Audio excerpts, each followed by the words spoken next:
한국인의 사망률 1위는 모두 잘 알고 있듯 암입니다. 암의 사망률은 폐암, 간암, 대장암, 췌장암 순서로 사망률이 높습니다. 그중 오늘의 주제는 폐암, 그것도 비흡연 여성에게 발생하는 폐암입니다. 흡연을 하지 않는 사람의 경우 당연히 폐암 발병률이 낮아야 정상이지만 충격적인 사실이 최근 발표됐습니다. 남성 폐암 환자 대부분은 흡연자이지만 여성 폐암 환자의 80% 이상은 비흡연자로 보고됐습니다. 주원인으로 지목되는 것은 주방과 집안에서 발생하는 이것들인데요. 삼성서울병원 호흡기내과 엄상원 교수는 이것들 안에는 알데하이드, 초미세먼지, 지방 에어로졸 등 다양한 발암물질이 포함되어 있다. 며 이들 발암물질을 오래 반복적으로 흡입하면 폐암이 발생할 수 있다고 설명했습니다.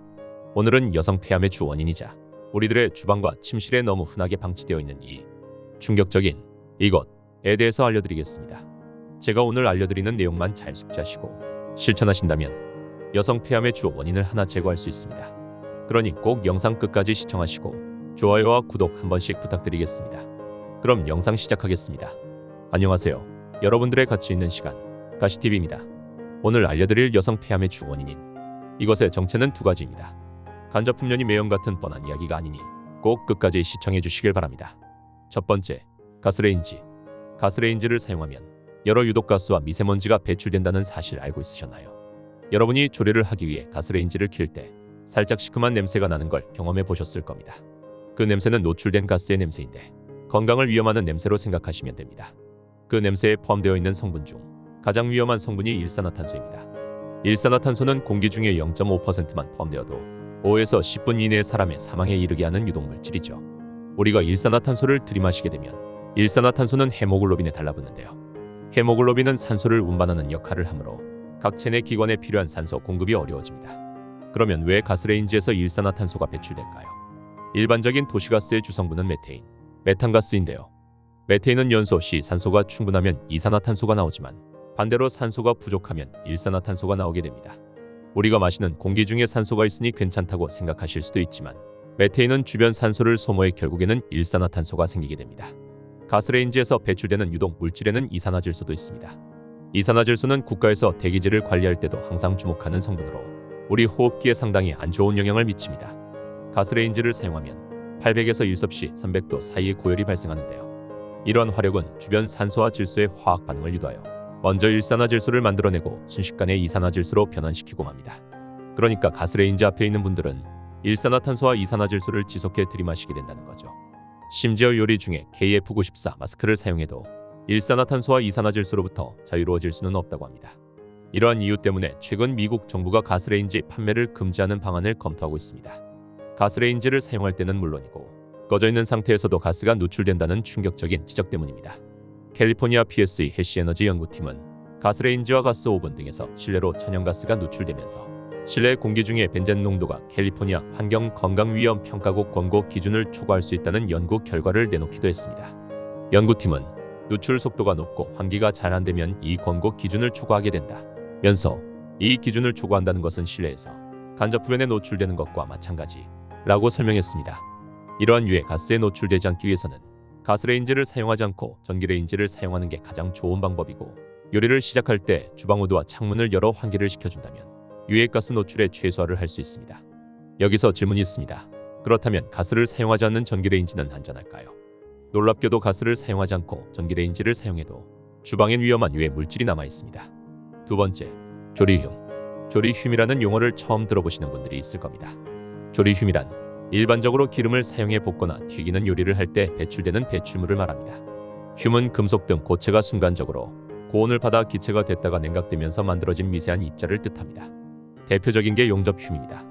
엄밀히 따지면 조리흉은 고체가 기체로 변했다가 다시 고체가 된 흉은 아닙니다. 그러나 일반적으로 기름을 사용한 조리 과정에서 발생하는 배출물을 조리흉이라고 부릅니다. 튀김, 볶음, 구이 과정에서 기름이 에어로졸 형태로 분산되기도 하고 연소, 부산물과 가스상, 유기 오염물질, 조리 과정에서 식재료가 뿜어내는 수증기가 발생합니다. 조리 과정, 특히 튀기거나 볶는 요리는 실내 공기질에 영향을 미치는 미세 입자들을 만들어냅니다. 다원방향족탄소, 포르말데하이드, 아세탈데하이드, 아크릴아마이드, 아크로레인 등의 발암물질도 만들어냅니다.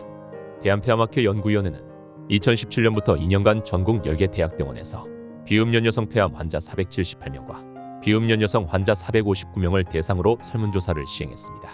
설문 결과 심리적 스트레스를 일주일에 4일 이상 겪는 경우 3일 이하인 여성에 비해서 폐암 발생률이 1.5배 높았습니다.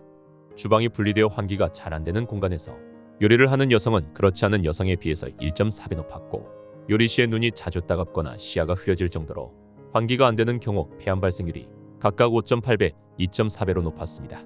이 경우 튀기거나 부침 요리 등의 기름을 많이 쓰는 요리를 하는 것으로 조사됐습니다. 그렇다면 조리휴이 노출되지 않으려면 어떻게 해야 할까요? 첫 번째는 위에서 말씀드렸던 것과 같이 환기를 시키는 것입니다. 그리고 두 번째는 튀기거나 볶는 요리를 프라이팬이나 웍을 이용해서 하는 것보다 오븐이나 에어프라이어를 이용하는 조리법입니다. 이런 방법을 적용하면 조리하는 사람이 불 앞에 들러붙어 있지 않아도 되기 때문에 유해물질 노출량을 줄일 수 있습니다. 오븐에 적절한 환기 시설을 배치한다면 조리 공간의 오염도를 낮출 수 있기도 하죠. 조리 방법도 튀기거나 볶는 등 기름을 사용하는 요리보다는 찌는 요리가 유해물질을 덜 배출합니다. 꼭 기름을 사용해야 하는 요리라면 에어프라이어나 오븐을 사용하면 유해물질 노출량을 줄일 수 있습니다. 여러분, 폐암은 초기에 자각 증상이 거의 없습니다. 증상이 있어도 기침, 가래 등 감기와 비슷한 증상을 보이고 체중만 조금 감소합니다. 이처럼 폐암은 증상만으로 암을 의심하기 힘들어서 빨리 발견하고 예방하기 위해 노력해야 합니다. 폐암은 초기에 치료받으면 완치를 의미하는 5년 생존율이 약 70%에 이릅니다. 하지만 폐암 환자의 평균 생존율은 30%에 그치기 때문에 조기에 발견하는 것이 가장 중요합니다. 폐암으로 진단받으면 다학제 진료가 긍정적인 치료 결과에 도움이 됩니다.